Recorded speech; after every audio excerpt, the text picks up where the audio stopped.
ৰতন টাটাৰ জীৱনচৰ্যা সকলোৰে পৰিচিত। সকলো থাকিও ৰতন টাটা যেন ক'ৰবাত হৈ থাকিল আধৰুৱা। চিৰজীৱন চিৰকুমাৰ হৈ থাকিল ৰতন টাটা। কিয় বিবাহৰ কথা নিজৰ সংসাৰৰ পৰিকল্পনা নকৰিলে ৰতন টাটাই? চিৰদিনলৈ ৰতন টাটাৰ ওচৰত ঋণী অসমবাসী।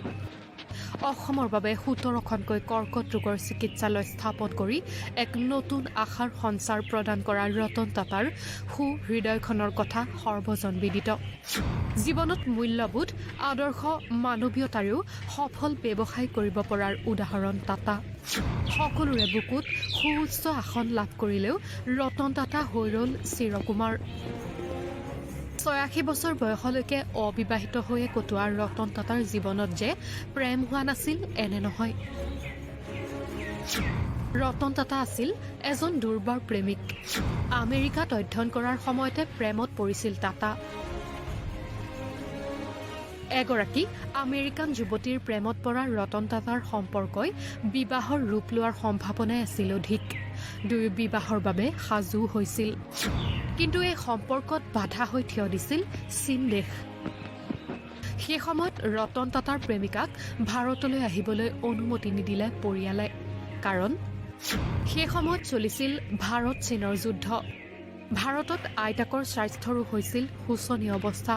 তেনেস্থলত শীঘ্ৰেই ভাৰতলৈ ঘূৰি আহিব লগা হৈছিল ৰতন টাটা। ৰতন ভাৰত আহিল, কিন্তু আমেৰিকাতে থাকি আহিল প্ৰেমিকা। কিছুদিনৰ পিছত আমেৰিকাতে বিবাহপাশত আবদ্ধ হয় ৰতন টাটাৰ প্ৰেমিকাগৰাকী।